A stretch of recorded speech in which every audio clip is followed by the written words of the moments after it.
नमस्कार. आज आपण सर्वोच्च न्यायालयाच्या आरक्षणासंदर्भातल्या अतिशय महत्त्वाच्या ऐतिहासिक निर्णयाबद्दल चर्चा करणार आहोत. हा जो निर्णय आहे तो खुल्या प्रवर्गातील निवडी संदर्भातला आहे. या ठिकाणी आपण शीर्षक पाहू शकतो, कट ऑफ ओलांडल्यास खुल्या प्रवर्गातून स्थान. तर हा नक्की सर्वोच्च न्यायालयाचा निर्णय काय आहे हा समजण्यासाठी याची थोडीशी आपण पार्श्वभूमी समजून घेऊ. 2013 साली एअरपोर्ट अथॉरिटी ऑफ इंडियाने कनिष्ठ सहाय्यक अग्निशमन सेवा या पदासाठी 240 पदांची पदभरती केली आणि ह्या 245 पदांची पदभरती केली आणि ही 245 पदं जी आहेत ही आरक्षणाच्या नियमांच्या प्रमाणे भरण्यात आली. म्हणजेच खुल्या प्रवर्गामध्ये त्यांनी खुल्या प्रवर्गाची जी पदं आहेत ही गुणवत्तेच्या आधारावर भरली आणि त्याच्यानंतर ज्या ठिकाणी खुल्या प्रवर्गाची गुणवत्ता यादी संपली असेल तिथून पुढे त्यांनी आरक्षित प्रवर्गाची गुणवत्ता यादी तयार केली. परंतु त्या परीक्षेला बसलेल्या एका विद्यार्थ्याने या निर्णयाविरुद्ध केरळ उच्च न्यायालयामध्ये धाव घेतली.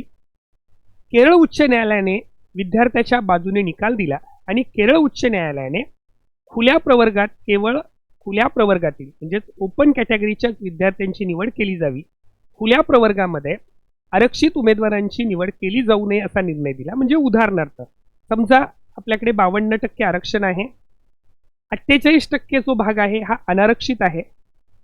जर 52% आरक्षण आहे तर त्या 52% आरक्षणामध्येच केवळ आरक्षित उमेदवार असतील आणि खुल्या प्रवर्गामध्ये म्हणजे 48% प्रवर्गामध्ये केवळ खुल्या प्रवर्गातील ओपन कॅटेगरीमधील विद्यार्थी असतील.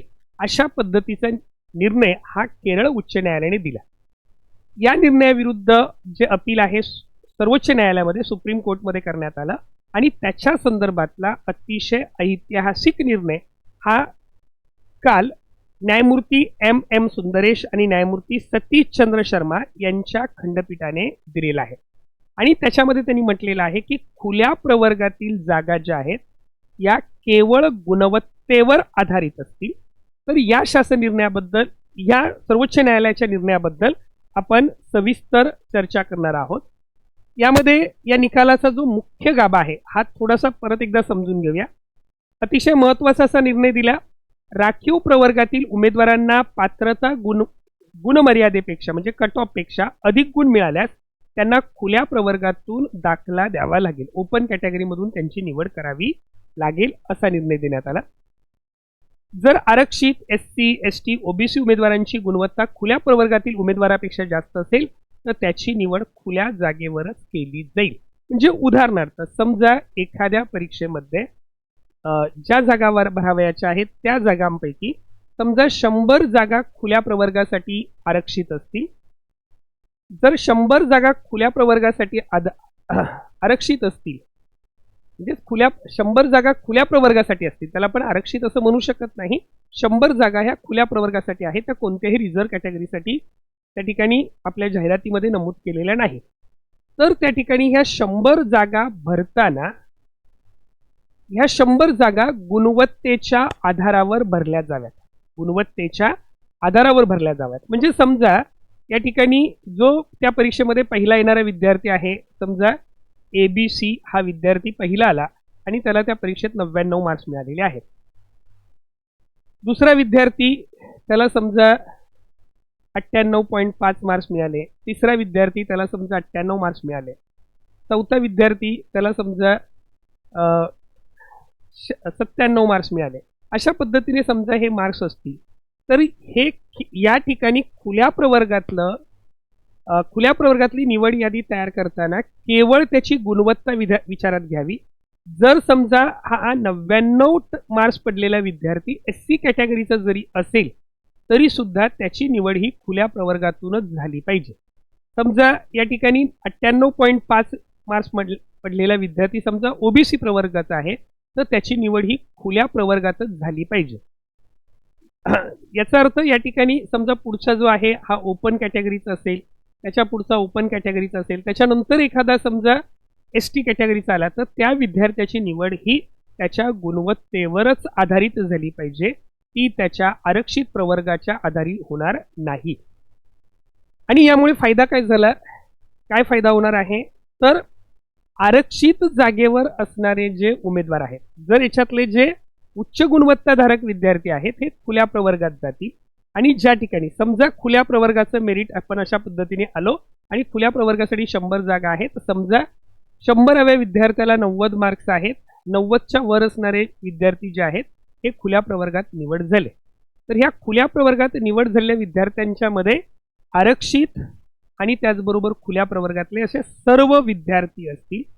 पुढची निवड यादी तयार करताना तुम्हाला जी आरक्षण निहाय निवड यादी तयार करावयाची आहे त्याच्यामध्ये समजा या ठिकाणी 90 ज्या मार्क्सला ज्या ठिकाणी ही निवड यादी संपलेली आहे तिथून पुढे आपल्याला आरक्षित प्रवर्गाची निवड यादी तयार करावी लागते, आणि त्यामुळे साहजिकच आरक्षित प्रवर्गातील उच्च गुणवत्ताधारक उमेदवार हे खुल्या प्रवर्गामध्ये निवडले जातात आणि त्यांच्या जागा रिक्त होतात, आणि त्यांच्या जागा रिक्त झाल्यामुळे आरक्षित प्रवर्गातील पुढे प्रतीक्षा यादीमध्ये असणारे किंवा पुढचे जे उमेदवार आहेत ते या ठिकाणी निवडले जातात. यामुळे आरक्षित जागेवर त्याच प्रवर्गातील दुसऱ्या गरजू उमेदवारांना संधी मिळेल, गुणवत्ता आणि सामाजिक न्याय यांचा समतोल साधला जाईल, असा हा एकूण निकालाचा जे मुख्य गाभा जो आहे तो अशा पद्धतीने आहे. यामध्ये न्यायमूर्ती सतीशचंद्र शर्मा यांनी जो निकाल दिलेला आहे त्यांचं जे निरीक्षण आहे हे विचारात घेणं खूप गरजेचं आहे. त्यांनी काय म्हटलेलं आहे, आरक्षित प्रवर्ग हा केवळ प्रवर्गातील उमेदवारांसाठी राखीव नाही, हा प्रवर्ग केवळ गुणवत्तेवर आधारित आहे. जो अनारक्षित प्रवर्ग जो आहे, अनरिझर्व कॅटेगरी जी आहे ती केवळ खुल्या प्रवर्गातील उमेदवारांसाठी राखीव नसून ती गुणवत्तेवर आधारित आहे. त्या ठिकाणी कोणत्याही प्रवर्गातला विद्यार्थी त्या जागेवर क्लेम करू शकतो जर त्याची गुणवत्ता त्या ठिकाणी त्या गुणवत्तेने तो पात्र होत असेल तर. हा जो सर्वोच्च न्यायालयाचा निकाल आहे तो त्याला घटनात्मक आधार आहे, हा मुद्दा थोडासा विचारात घेणं गरजेचं आहे. म्हणजे उदाहरणार्थ खरं तर इथून पुढच्या अनेक शासकीय परीक्षांच्या बाबतीत किंवा प्रवेशांच्या बाबतीमध्ये हा जो सर्वोच्च न्यायालयाचा निकाल आहे, हा सर्वोच्च न्यायालयाचा निकाल हा दीपस्तंभाप्रमाणे मार्गदर्शक ठरणार आहे. त्याचबरोबर जे विद्यार्थी राज्यसेवा, UPSC या स्पर्धा परीक्षांची तयारी करतायत यांना निबंध लेखनामध्ये सुद्धा हा मुद्दा अतिशय महत्त्वाचा आहे, तो व्यवस्थित मांडता यायला हवा, आणि त्या दृष्टीने याच्याकडे विचार करणं गरजेचं आहे. हा जो सर्वोच्च न्यायालयाचा निर्णय आहे हा भारतीय राज्यघटनेच्या 2 मूलभूत कलमावर आधारित आहे. म्हणजे जे मूलभूत अधिकार आहेत यांच्यातला कलम 14 आणि कलम 16, अनुच्छेद 14 अनुच्छेद 16 याच्यावर तो आधारित आहे. त्याच्यामध्ये अनुच्छेद 14 आपल्याला माहिती आहे कायद्यासमोर समानता, अनुच्छेद 16 सार्वजनिक नोकरीमध्ये सर्वांना संधीची समानता, या 2 कलमांचा म्हणजे 2 आर्टिकलचा विचार करून हा सर्वोच्च न्यायालयाचा निर्णय देण्यात आलेला आहे. त्याच्यामध्ये न्यायालयाचा तर्क जो आहे, गुणवान उमेदवाराला केवळ तो आरक्षित प्रवर्गाचा आहे म्हणून खुल्या जागेपासून वंचित ठेवणं हे समानतेच्या तत्वाचे उल्लंघन आहे.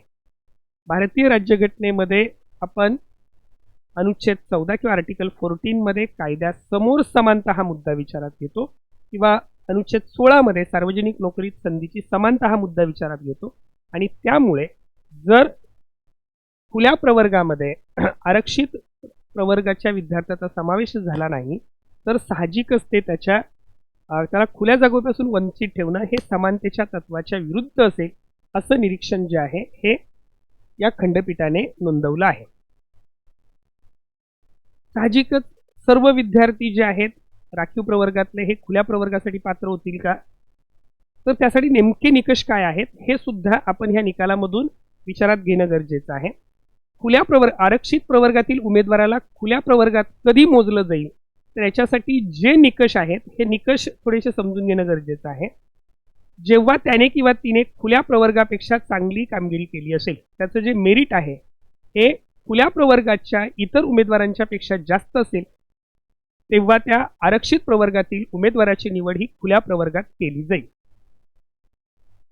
हा दुसरा मुद्दा सर्वांनी विचारात घेणं गरजेचं आहे. जर समजा तुम्हाला असं वाटत असेल की तुमची निवड ही खुल्या प्रवर्गातून झाली पाहिजे, तर त्यासाठी सगळ्यात महत्त्वाचं म्हणजे अशा उमेदवाराने आरक्षित प्रवर्गासाठी असलेल्या कोणत्याही सवलतीचा लाभ घेतलेला नसेल.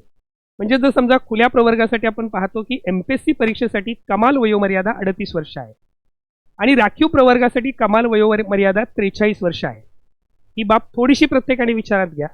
समजा तुमची कमाल वयोमर्यादा समजा तुमचं वय 39 वर्ष आहे आणि तुम्ही एमपीएससीच्या परीक्षेचा फॉर्म भरता, याचा अर्थ तुम्ही केवळ आरक्षित प्रवर्गासाठीच तुमची निवड होऊ शकते. तुमचा विचार हा खुल्या प्रवर्गातील जागेवर केला जाणार नाही. फक्त आरक्षित प्रवर्गासाठी जेवढ्या जागा असतील तेवढ्या जागेवरच तुमचा विचार केला जाईल. त्या ठिकाणी खुल्या प्रवर्गासाठी तुमचा विचार केला जाणार नाही, कारण खुल्या प्रवर्गाची जी वयोमर्यादा आहे ती तुम्ही पाळलेली नाही. त्याच्यापेक्षा जास्त तुमचं वय झालेलं आहे, त्यामुळे तुमचा विचार हा फक्त आरक्षित प्रवर्गामध्येच केला जाईल.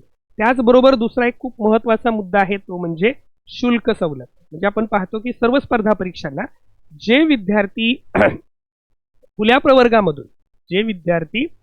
खुल्या प्रवर्गामधून अर्ज दाखल करतात त्यांची परीक्षा फी जी आहे ही परीक्षा फी तुलनेने जास्त असते आणि आरक्षित प्रवर्गातील विद्यार्थ्यांची प्रवेश फी ही तुलनेने कमी असते.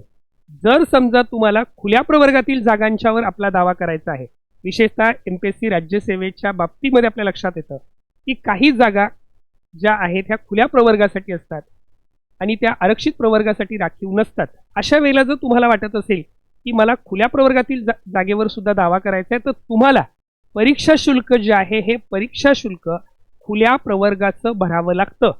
जर समजा तुम्ही ते परीक्षा शुल्क खुल्या प्रवर्गाचं भरलं नसेल तर खुल्या प्रवर्गातील जागेवर दावा करू शकत नाही.